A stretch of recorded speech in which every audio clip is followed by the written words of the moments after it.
नमो सिद्धार्णं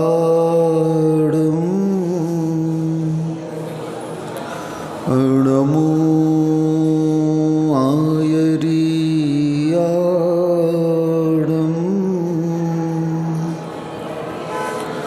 नमो वज्झायाणं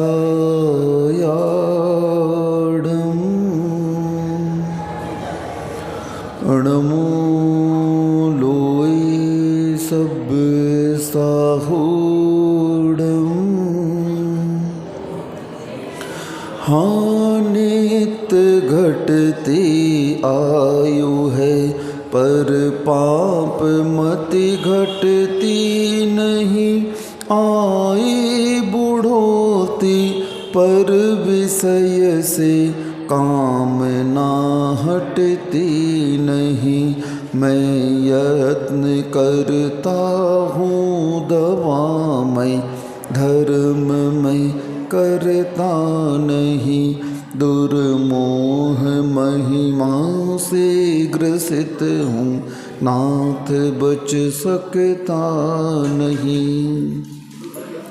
कुंडलपुर के बड़े बाबा की मूल नायक श्री चिंतामणि पार्श्वनाथ भगवान की परम पूज्य संत शिरोमणि आचार्य भगवान श्री विद्यासागर जी महामुनिराज की परम पूज्य निर्यापक मुनि श्री समता सागर जी महाराज की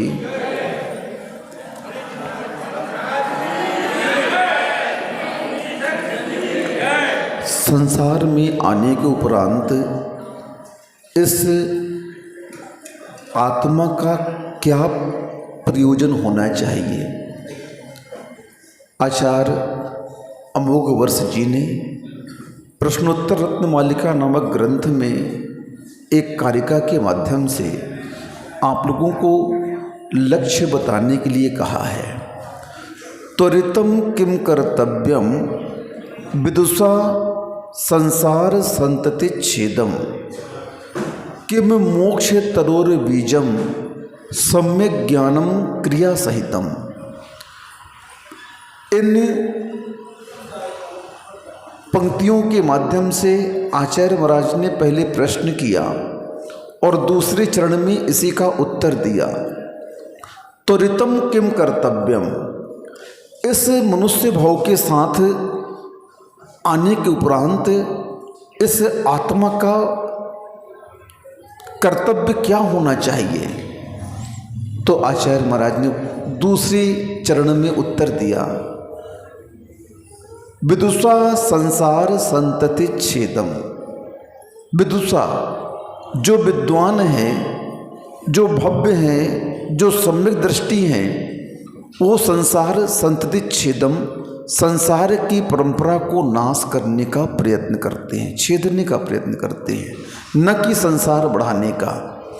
हम लोग भी मनुष्य पर्याय के साथ यहाँ पर आ चुके हैं और संसार का स्वभाव तो अपनी ओर खींचने का होता है, और अगर हम उसी की ओर खिंच जाएं तो फिर आपके स्वभाव की उपलब्धि अभी आपको हुई नहीं है।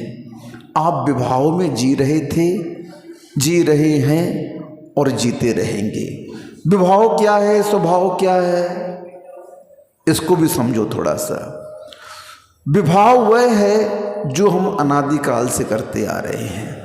संसार की धारा में, संसार की बहाव में हम बहते जा रहे हैं और संसार के आकर्षणों से हम प्रभावित होते जा रहे हैं। यह आत्मा का विभाव परिणाम कहलाता है।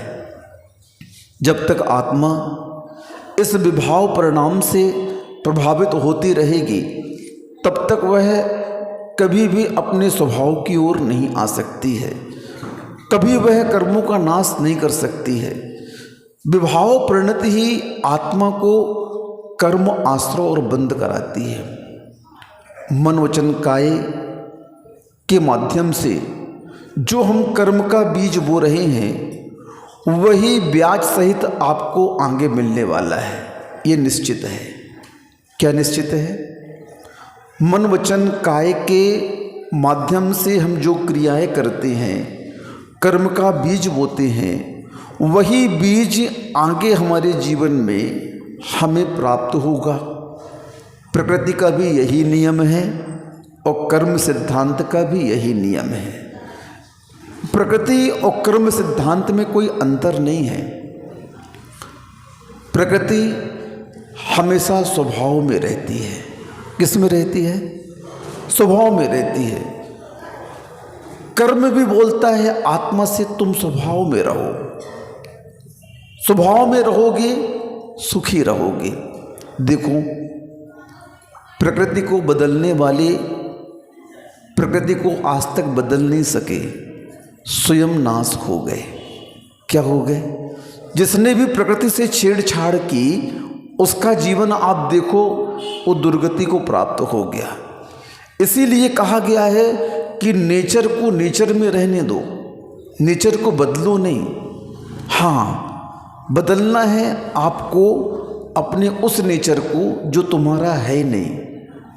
तुम्हारा कौन सा नेचर नहीं है? तुम्हारा स्वभाव कौन सा नहीं है? जो तुम वर्तमान में अपने आत्मा के माध्यम से कर्मों के प्रति, संसार के प्रति, संबंधों के प्रति, संपत्तियों के प्रति अपनापन बना करके रखे हो ना, ये आत्मा का स्वभाव नहीं है। सुन रही हो? समझ में आ रहा है? नहीं समझोगे तो क्या होगा बताओ? पुनः आपको यहाँ की आयु पूर्ण करने के उपरांत उस दुर्गति में जाना पड़ेगा। मनुष्य पर्याय नर से नारायण बनने के लिए मिली है, नर से वानर बनने के लिए नहीं मिली है। सुन रहे हो? क्या कहा? किस लिए मिली है मनुष्य पर्याय? नर से नारायण बनने के लिए मिली है, नर से वानर बनने के लिए नहीं मिली है। लेकिन नर से नारायण कौन बन पाएगा? क्या मुंह चलाने वाला? बताओ, कि सुनने वाला? ना मुंह चलाने वाला ना सुनने वाला, करने वाला ही बनेगा नारायण। देख लो, राम क्या जन्म लेते ही मर्यादा पुरुषोत्तम थे क्या? बताओ, राम ने जब जन्म लिया तो क्या वे जन्म से ही मर्यादा पुरुषोत्तम थे? रावण ने जन्म लिया, क्या वो जन्म से ही पर स्त्री का हरता था क्या? बोलो, नहीं था ना। तो राम ने मर्यादा पुरुषोत्तम बनने के लिए क्या किया? उस प्रचंड सत्य को स्वीकार करना पड़ेगा, आचरण में लाना पड़ेगा, प्रयोग करना पड़ेगा आपको। देख लो ना, संसार में जो व्यक्ति सज्जन बनता है, सज्जन बनने के लिए वह कितनी बुराइयों से बचता है, तब कहीं जाकर के आप उसे सज्जन कह पाते हो। क्या कह पाते हो? ये सज्जन है भाई। क्यों सज्जन है? सज्जन क्यों बन गया वो? ये बहुत अच्छा व्यक्ति है। बुरा क्यों नहीं कहा उसको? क्योंकि उसने बुरे कार्यों से परहेज किया, बचा, उनसे दूर रहा, उनको बुरा माना कि नहीं, ये कार्य अच्छे नहीं हैं और इनका प्रभाव व्यवहार में भी आएगा। बुरे कार्य का और अच्छे कार्य का, दोनों कार्यों का प्रभाव व्यवहार में भी दिखता है और आत्मा में भी पड़ता है। किस में पड़ता है? अच्छे और बुरे कार्यों का प्रभाव व्यवहार में भी दिखता है और आत्मा में भी पड़ता है। राम को अच्छा कहा गया। क्यों कहा गया राम को अच्छा? क्योंकि उन्होंने व्यवहार बाहर का भी अच्छा रखा सबसे, और अंदर भी उनके अच्छा ही चलता रहा, इसीलिए उन्हें अच्छा कहा गया। और रावण कैसा था? बाहर भी और अंदर भी मान से, कसाई से ग्रसित था वो, इसलिए उसे व्यवहार में भी अच्छा नहीं कहा और अंदर भी वह अच्छा नहीं था। क्योंकि जब तक तुम बाहर में अच्छे नहीं बनोगे तब तक अंदर में आप अच्छे नहीं बन सकते हो। अच्छे बनने के लिए अंदर बाहर दोनों एक सा होना चाहिए। नयों का जब स्वाध्याय चलता है तो एक एवं भूत नाम का नय कहलाता है। तत्वार्थ सूत्र में आप लोगों ने पढ़ा होगा, नैगम संग्रह व्यवहार रज्जु सूत्र शब्द सब में रूढ़ बम भूता नया। ये नए बताए गए हैं। तो एवं भूत एक नए होता है, वह एवं भूत ने क्या कहता है, वो क्रिया को प्रदान करता है। किसको करता है? क्रिया को प्रदान करता है, यानी वह नए आपकी क्रियाओं को पकड़ता है। अब आप इस समय क्या कर रहे हो? प्रवचन सुन रहे हो, तो आपको श्रोता बना देगा। आप दुकान में बैठे हो, आपको व्यापारी कहेगा। आप पूजन कर रहे हो, आपको पुजारी कहेगा। ये नए ऐसा नए हैं जिस समय आप जो क्रिया करते हो वह उस समय आपको वो टाइटल दे देता है। अगर आप नाली साफ कर रहे हो घर की, तो आपको भंगी बना देगा। क्या कर देगा? जिस समय जिस कार्य को आप कर रहे हो उस समय वह नए आपको वह टाइटल देता है। सबसे खतरनाक नए है ये। क्यों? बोलता है मैं व्यक्ति को नहीं पकड़ूंगा, मैं क्रिया और परिणाम को पकड़ूंगा। किसे पकड़ूंगा?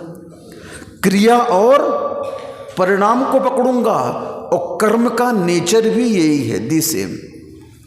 कर्म भी व्यक्ति को नहीं पकड़ता है। किसे पकड़ता है? क्रिया को और परिणाम को पकड़ता है। इसीलिए तो तत्वार सूत्र में 6वें अध्याय में पूज्यवर उमा स्वामी महाराज जी ने कह दिया, काय वांग मन कर्म योग है सा आश्रव शुभ पुण्यस्य अशुभ पापस्य। मन वचन काय की प्रवृत्ति का नाम आश्रव है। आश्रव क्या है? जिसके माध्यम से कर्मों का आना होता है आत्म प्रदेशों में, उसका नाम आश्रव कहा गया है। और वह आश्रव 2 प्रकार का है। कितने प्रकार का है? शुभ आश्रव और अशुभ आश्रव। अब जिस समय आप शुभ की क्रिया कर रहे हो तो उस समय आत्म प्रदेशों में किस कर्म का आश्रव होगा? बताओ ना। शुभ कर्म का आश्रय होगा। और जिस समय आप अशुभ विचार कर रहे हो उस समय आपके जीवन में आत्म प्रदेशों में किस कर्म का आश्रय होगा? अशुभ कर्म का आश्रय होगा। अब देखो, यहां पर बात समझने की, पकड़ने की ये है कि कर्म तो अचेतन है। कैसा है? निर्जीव है। आत्मा कौन है? सजीव है। क्योंकि 6 द्रव्यों में 5 द्रव्य तो अजीव हैं और मात्र एक आत्म द्रव्य क्या है? जीव है। अब देखो, सभी का कर्ता आत्मा को बनाया गया है। किसे बनाया गया है? आत्मा को। हर क्रियाओं का कर्ता अगर कोई है तो आत्मा है। और आत्मा जब बुरा विचार करती है तो वह आत्मा बुरी बन जाती है, और वही आत्मा जब अच्छे विचार करती है तो आत्मा क्या बन जाती है? अच्छी बन जाती है। पूज्यपाद स्वामी जी ने समाधि तंत्र में 3 प्रकार की आत्माएं कह दी। आत्मा तो एक है। सुनो, ए बाहर पंचायत करने वालों, इधर आओ, अंदर आओ, सब कोई अंदर बैठो। हाँ, बाहर पंचायत, भगो नहीं, इधर आओ, अंदर आओ। सुन लो, आ जाओ। हाँ, ये बहिरात्मा है जो बाहर घूम रहे हैं ना। देखो, 3 प्रकार की आत्मा कौन कौन सी होती है? एक बहिरात्मा, एक अंतर आत्मा और एक परमात्मा। जो बाहर बैठे गचर रहे थे ना, अभी क्या कर रहे थे? बात विवाद कर रहे थे। ये बहिरात्मा हो गए हैं। कौन सी आत्मा हो गई? हाँ, अब देखो, आत्मा तो एक है, लेकिन वह आत्मा जब स्वयं के परिणाम भिन्न भिन्न करती है तो उस आत्मा को भिन्न भिन्न टाइटल आचार्यों ने दे दिए। जिस समय यह आत्मा अपनी पर पदार्थों के बारे में सोच रही है, पापों में लिप्त है, विषय कसायों में लिप्त है, संसार के प्रयोजन को लेकर के चल रही है, पर को अपना मान रही है, तब तक आपकी आत्मा बहिरात्मा कहलाएगी। और बहिरात्मा धर्म की गाली है। क्या है? जैसे व्यवहार में आप लोग गाली देते हो ना, गंदी गंदी एक दूसरे को, जब लड़ाई झगड़े होते हैं तो धर्म की भी गालियां होती हैं। है अज्ञानी कहीं का, मूर्ख कहीं का, बहिरात्मा, अभव्य कहीं का, ये धर्म की गाली है। क्या है ये? धर्म की गाली। जब कुंद कुंद महाराज हम लोगों को डांटते हैं तो ऐसे डांटते हैं, है मूढ़ अज्ञानी, कहाँ उलझा हुआ है प्रवृत्ति में, करना क्या था और कर क्या रहा है, प्रवृत्ति से छूट करके निवृत्ति में आना चाहिए था, सम्मतियों को छोड़ करके गुप्ती में बैठना चाहिए था, सम्मतियों में लगा हुआ है, बाहर बाहर घूम रहा है, चल अंदर बैठ, क्योंकि जब तक गुप्ती में नहीं जाओगे तब तक संबर नहीं होगा, और जब तक संबर नहीं होगा कर्मों की निर्जरा हो ही नहीं सकती है। बार बार प्रवृत्ति की ओर आने के लिए कहा जाता है। श्रावक को भी यही कहा गया कि हे आत्मन, बार बार मुहुर मुहुर चिंतनम आत्मानम, बार बार आत्मा का चिंतन करो, बार बार पर पदार्थों का चिंतन करो, बार बार इन पापों का चिंतन करो, बार बार इस पर्याय का चिंतन करो कि इस पर्याय के माध्यम से मुझे करना क्या है। यही तो 12 भावना कह रही है। अपने बारे में विचार करो, चिंतन करो, क्या करना है क्या नहीं करना है। अपने परिणामों को स्वयं साकार तुम्हें बनाना होगा, और कोई आपके परिणामों को अच्छा नहीं कर सकता है। आपके परिणामों को अच्छा कौन करेगा? कर्म तो पग पग में आपके परिणाम बिगाड़ेंगे, संसार के निमित्त तो आपको बार बार प्रलोभन देंगे, अपनी ओर आकर्षित करेंगे। लेकिन धर्म कहता है कि इस युग में रजत और स्वर्ण के आकर्षण और विकर्षण से हमें आगे निकल करके ठिकाना भी बनाना है। क्या करना है? इस युग के रजत और स्वर्ण के आकर्षण और विकर्षण से हमें निकल करके आगे ठिकाना भी बनाना है। ये आपका आशियाना नहीं है जिसको आप अपना आशियाना मान रहे हो, ये तो धर्मशाला है। क्या है? और धर्मशाला में कितना रहोगे भैया, मुझे बता दो। आप लोग यात्रा के लिए जाते हैं, उस यात्रा में लॉज में, होटलों में, धर्मशालाओं में रुकते हैं, कितना रुकते हैं? 1 दिन, 2 दिन, 3 दिन, हफ्ते भर। कितना भी बड़ा आदमी क्यों ना हो, जब वह घूमने के लिए जाता है तो 10-15 दिन में बोर हो जाता है। अब उसको लगता है कि वापस चलो घर। क्यों सेठ जी? सही बोल रहा हूँ कि नहीं बोल रहा हूँ? कि खूब पैसे वाले हो, एक काम करो, तुम बाहर ही बाहर घूमो, परिवार के पैसे देते रहेंगे, आपका मन ही नहीं लगेगा। क्यों नहीं लग रहा मन? खूब पैसे वाले हो ना, खूब धन आपके पास में है, पूरी सुविधाएं आपके पास में है, अब घूमो जा कर के बाहर, मत आना वापस घर। और बाप भी बहुत उदार है, ले बेटा घूम बाहर। लेकिन कितना घूमोगे बाहर, मुझे बता दो? कितना तुम टूर करोगे विश्व का? थक जाओगे, घर की याद आएगी, घर चलो। क्योंकि तुम्हें वहाँ पर अच्छा क्यों नहीं लग रहा है? क्योंकि वह तुम्हारा निज निवास नहीं है। घर में आते ही निर्भयता आती है, सुकून मिलता है, शांति आती है, जैसे अब बहुत सेफ हो गए हम, सुरक्षित हो गए हैं। लगता है कि नहीं लगता है? बाहर हमेशा क्या लगता है? भय रहता है, कहीं कुछ हो ना जाए, कहीं एक्सीडेंट ना हो जाए, कहीं कोई लूट न ले, कहीं कुछ हमारे साथ दुर्घटना ना हो जाए। लेकिन घर में बैठे रहते हैं तो ये सब चिंता नहीं सताती है। बस आचार्य महाराज भी यही कहना चाहते हैं कि बाहर क्यों घूम रहा है, बाहर तो खतरा है। क्या है? कभी भी एक्सीडेंट हो सकता है। महाराज घर में बैठे रहें क्या जिंदगी भर? नहीं नहीं, घर में नहीं बैठो, लेकिन बाहर भी रहो तो सावधानी से रहो, अलर्ट रहो।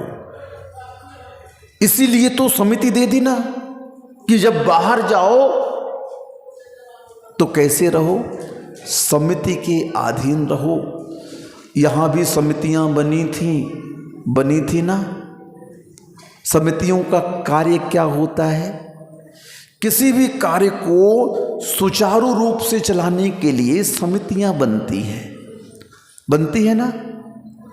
हमारे यहाँ भी समितियां रखी गई, देख लो। वहाँ भी समितियां हैं संसार में, और मोक्ष मार्ग में भी समितियां रखी गई।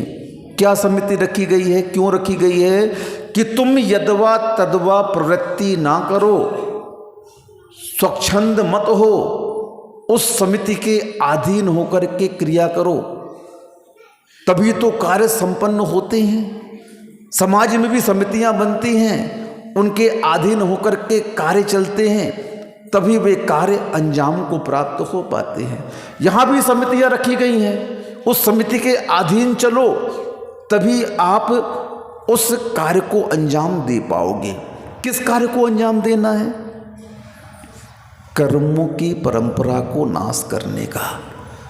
याद रखना, ये कर्मों की परंपरा को नाश करने के लिए आपको कर्मों का ही सहारा लेना पड़ेगा। किसका सहारा लेना पड़ेगा? बिना कर्म के आप कर्म को नाश नहीं कर सकते हो, ये बात भी सत्य है। संसार की संतति को नाश करना है, संसार की परंपरा को नाश करना है, तो आपको इस कर्म की सहायता लेनी ही पड़ेगी। बिना कर्म की सहायता से कोई भी कर्म पर विजय प्राप्त नहीं कर सकता है। आत्मा तो अकेली है, सुन रहे हो? जैसे राम अकेले थे ना। कैसे थे राम? वन में कौन था साथ में? लक्ष्मण और सीता। राम तो अकेले ही थे। अब देखो, राम ने सेना कहाँ से जुटाई, आपको पता है? राम ने रावण पर विजय प्राप्त कैसे की? उनके पास सेना कहाँ से आई? जंगल में। वो तो अयोध्यावासी थे, और रावण कहाँ था? वो उत्तर में थे और वो दक्षिण में थे। कितना डिस्टेंस था, कितनी दूरियां थी। लेकिन राम ने वहाँ जाकर के सेना एकत्रित कर ली। राम के पास स्वयं की सेना नहीं थी। जब पद्म पुराण पढ़ो तो उसमें स्पष्ट दिखाई देता है।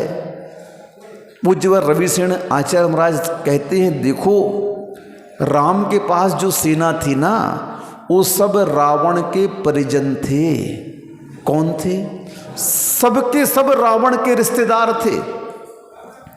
और राम का शत्रु कौन था? रावण था। तो राम ने जिस प्रकार रावण की सेना, उनके परिजन अपनी तरफ मिला लिए थे, जो अच्छे विचार वाले थे। कैसे थे? रावण के जो भाई बंधु अच्छे विचार वाले थे, उनको राम ने अपनी तरफ ले लिया और उन्हीं की सेना बना करके उस रावण पर विजय प्राप्त की कि नहीं की? हो तो कह दो। समझ में आ रहा है? क्या समझ में आ रहा है?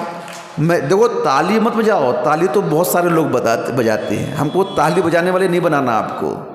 हाँ, हमको तो आपको कर्म बलि बनाना है। क्या बनाना है? आपको सत्य से अवगत कराना है, आपके अंदर सत्य पैदा करना है, जागृत करना है। क्योंकि अब हमारा समय यहाँ से जाने का हो गया, क्योंकि आगमन शब्द में गमन छुपा हुआ है। आगमन शब्द में गमन छुपा हुआ है, आगमन हुआ है तो गमन भी अवश्य होगा, ये तो निश्चित बात है। जब आगमन हुआ है तो गमन तो होगा। ये शब्द अपने आप में सब रहस्य रखे रहते हैं। तो देखो सत्य क्या स्वीकार करना है। हो सकता है ये हमारा आज का आखिरी प्रवचन हो बेगमगंज का, लेकिन इस बेगमगंज के आखिरी प्रवचन में भी अगर आप इस सत्य को समझकर स्वीकार कर लेते हो तो हो सकता है आपका जीवन आगे भी अच्छा बना रहेगा। संसार में रहकर भी आप संसार से ऊपर रहोगे और संसार में रहकर के कर्मों का नाश कैसा करना है ये मेरे आज के यहाँ के अंतिम प्रवचन में समझ लो कि जिस प्रकार राम ने रावण के ही परिजनों को क्या बनाया था, अपना सहयोगी बनाया था, उसी प्रकार आपको भी अपना सहयोगी इन्हीं कर्म को बनाना है। सभी कर्म बुरे होते हैं ऐसा नहीं मानना। कर्मों में भी दो क्वालिटियां रख दी गई हैं, शुभ और अशुभ, पुण्य और पाप। अब देख लो, पाप कर्मों के लिए आप रावण संज्ञा दे दो, क्या दे दो, और पुण्य कर्मों के लिए आप रावण के भाई बंधु बना दो। आत्मा अकेली है और इस आत्मा को उन 148 कर्मों से उन पुण्य कर्मों की सेना जोड़नी पड़ेगी, क्योंकि मोक्ष को प्राप्त करने के लिए, कर्मों का नाश करने के लिए वज्रवसम नाराज सहनन चाहिए, केवली सुत केवली का पादमूल चाहिए, मनुष्य पर्याय चाहिए, सकारात्मक उपयोग चाहिए और शाश्वत कर्म भूमि चाहिए। ये सब कर्म के अधीन है और इन्हीं कर्मों को अपना मित्र बनाना है। पाप कर्मों को छोड़ करके पुण्य कर्मों की सेना हमें जोड़नी है और इन्हीं कर्मों से हमें अपना कार्य कराना है। जैसे राम ने रावण के परिजनों से ही युद्ध लड़ा और जीता, वैसे ही हमें इन कर्मों की सेना एकत्रित करके उस रावण रूपी पाप रूपी कर्मों को पराजित करना है। ये कला अगर आप नहीं सीखते हो तो कभी भी आप इस आत्मा को कर्म से मुक्त नहीं करा सकते हो। इसीलिए बार बार कहा जाता है कर्म को दुष्ट दुष्ट संज्ञा मत कहो, मत बोलो, मत दो। कर्म दुष्ट नहीं है, कर्म बोलता है दुष्ट तो आप लोग हो। कौन है? आप बोलते हो ना ये कर्म बड़े दुष्ट घनेरे, मन माही दुख दे हैं, काहू को ना डरे हैं। कर्म बोलता है भैया मैं तो अचेतन हूँ, तुम तो चेतन हो। करने वाला कर्ता कौन है मुझे बताओ तो। आत्मा ही तो है कर्ता, और कौन है कर्ता? कर्म बोलता है चेतनपना किसे प्राप्त है? मुझे प्राप्त है क्या चेतनपना? चेतन तो तुम हो।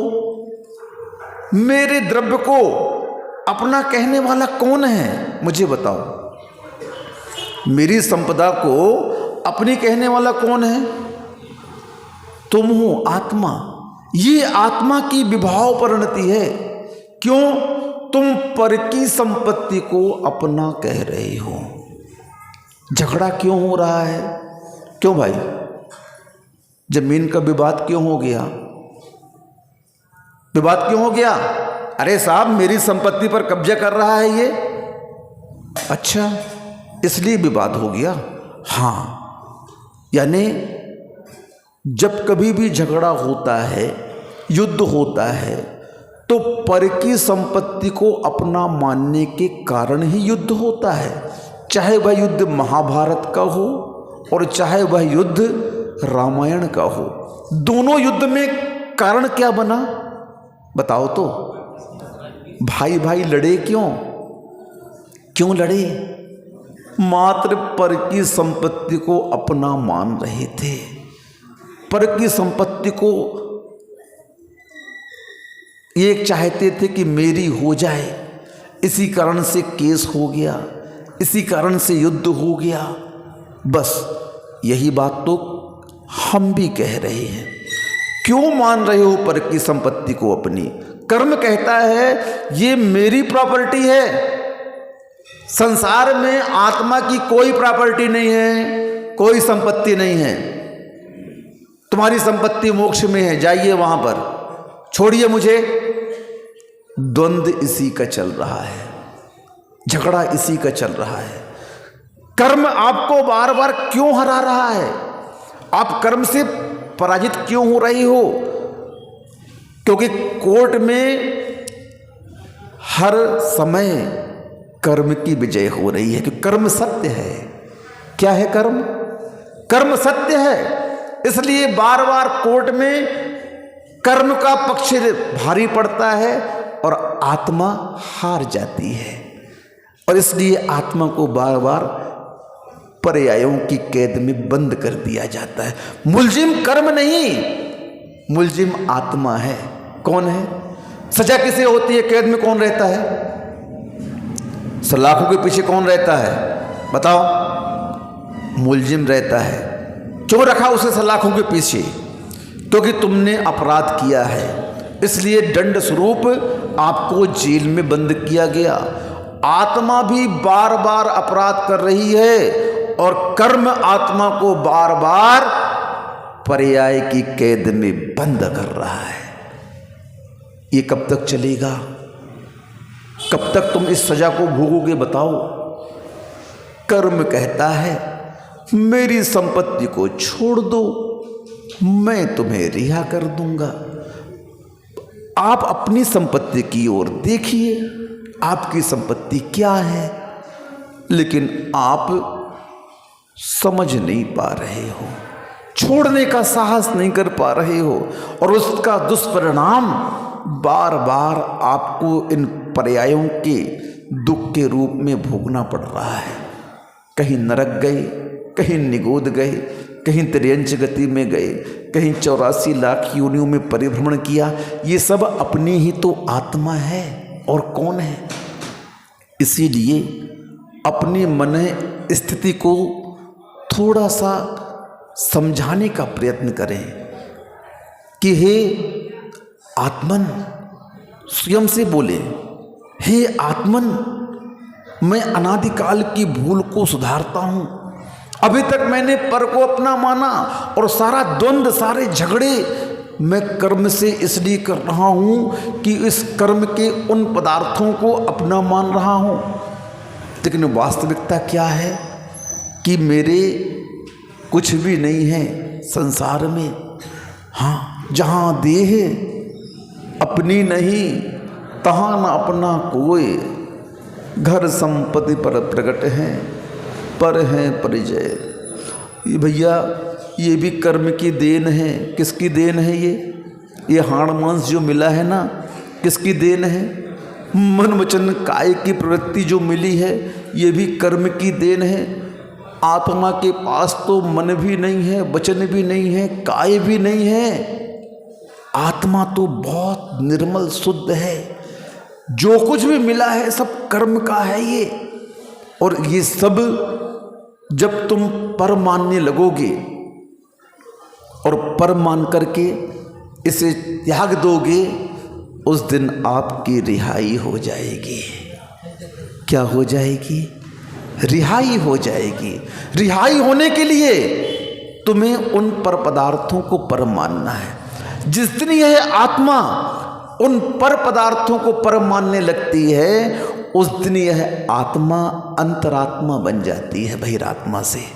और वह अंतरात्मा एक दिन इतनी साधना करती है, इतनी साधना करती है कि इस शरीर को भी वह त्याग देती है, मन वचन काय को भी त्याग देती है। जितना भी इस संसार में इस कर्म का बोझ है, पर पदार्थों का संग्रह है, सभी को छोड़ करके बिल्कुल शुद्ध स्वभाव में आ जाती है। फिर उसे कोई भी कैद नहीं कर सकता है। इस अवस्था को पाने के लिए ही साधना की जाती है, सिद्धों की आराधना की जाती है, भगवान की भक्ति पूजा की जाती है, कि ताकि हम उस सत्य को समझ सकें। बहुत सुन लिया, बहुत कह लिया, बहुत पक्षपात कर लिया, अब सब पक्षपात से दूर हो जाओ। निश्चय और व्यवहार, ये दोनों को पक्षपात कहा हमारे यहाँ। क्या कहा है? निश्चय भी पक्षपात है, व्यवहार भी पक्षपात है। और इन दोनों पक्षपातों से ऊपर उठ करके आत्मा शुद्ध स्वभाव, टंकोत्कीर्ण स्वभाव वाली है। क्योंकि एक अवस्था के बाद में व्यवहार भी छोड़ना पड़ेगा और निश्चय भी छोड़ना पड़ेगा, सब कुछ छोड़ना पड़ेगा।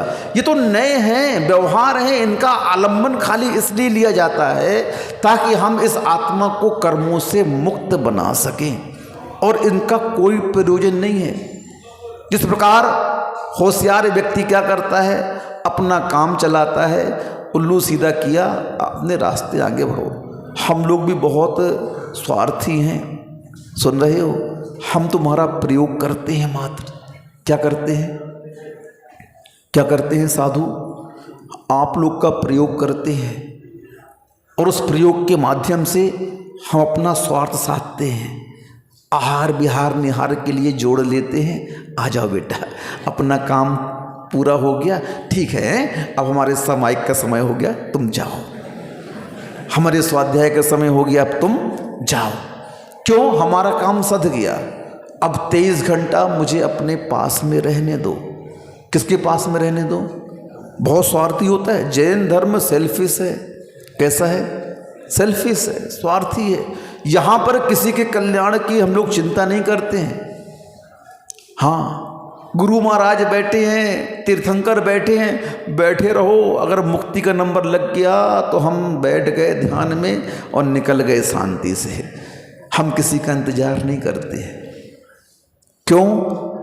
यहाँ पर यही कहा गया है, सम्यक दृष्टि हो तो अपना अपना लोटा छानो। पूरे संसार की जल को छानने की चिंता मत करो, तुम अपना लोटा छान लो और शांति से पी लो। कोई किसी का नहीं है यहाँ पर। समझ में आ रहा है? हो तो कह दो, मानो या ना मानो ये तुम्हारे ऊपर है। भगवान की दिव्य देशना चलती है तो क्या सभी उस दिव्य देशना को मान लेते हैं? क्या नहीं मानते। भव्य आत्मा ही मान पाती है। इसीलिए आज आपको हमने कहा, राम ने युद्ध पर विजय प्राप्ति की, लेकिन सेना किसको बनाया? रावण के परिजनों को सेना बना करके युद्ध पर विजय प्राप्ति की। इसी प्रकार कर्म के सेना आपको बनाना पड़ेगा। पुण्य कर्म की सेना बना करके ही आपको उन पाप कर्मों पर विजय प्राप्त करनी होगी। युद्ध का कारण पर पदार्थ ही होते हैं, और यह आत्मा अनादिकाल से पर पदार्थों के अधीन है। इसीलिए आत्मा और कर्म का युद्ध चल रहा है। जब तक आप उसके उस पदार्थ को छोड़ोगे नहीं, बेईमानी आत्मा कर रही है, कर्म आज तक पूरा ईमानदार है। सुन रहे हो? कर्म ने कभी कोई बेईमानी नहीं की। बेईमानी कौन करता है? आत्मा करती है। पर पदार्थों को निज किसने माना? आत्मा ने माना। राग द्वेष कौन कर रहा है? आत्मा कर रही है। क्यों कर रही हो? जब तुम्हारा है नहीं तो। यही तो कह रहा है धर्म। जब कोई वस्तु आपकी है नहीं तो क्यों उसे अपना मान रही हो? मुझे समझ में नहीं आ रहा है। इतनी सी बात आप लोग को समझ में नहीं आ रही है। कर्म सिद्धांत बड़ा भारी नहीं है, इतना सा ही है, पर को पर मानो और निज को निज मानो। यही पूरे कर्म सिद्धांत का सार है। ये प्रकृति 148 होती, ये काम करती, वो करती, ये अध्यात्म है, ये नय है, ये व्यवहार है, ये निश्चय है। ज़्यादा मत जानो, इसे जानने की आवश्यकता भी नहीं है। ये तो मनोरंजन है। क्या है? उपयोग यहाँ वहाँ ना भटके पापों में। इसलिए ये सिद्धांत रख दिए, ग्रंथ रख दिए, इनको पढ़ते रहो, इनका स्वाध्याय करते रहो। लेकिन अगर आपके अंतरंग में ये ज्ञान उद्घाटित हो गया कि जहाँ देह अपनी नहीं तहाँ न अपना कोई, फिर कुछ पढ़ने की आवश्यकता नहीं है। कुछ नहीं पढ़ो, तुम बैठे रहो शांति से हाथ में हाथ धरे, आपके कर्मों की निर्जरा हो जाएगी, आपको केवल ज्ञान की प्राप्ति हो जाएगी। क्योंकि आखिरी में इस ज्ञान को भी विश्राम देना पड़ता है, आखिरी में इस ध्यान को भी छोड़ना पड़ता है। चाहे शुभ उपयोग हो, चाहे अशुभ उपयोग हो, चाहे शुद्धोपयोग हो, ये सब साधन के रूप में रखे गए हैं और साधन को मंजिल पर पहुंचने के उपरांत छोड़ना ही पड़ता है।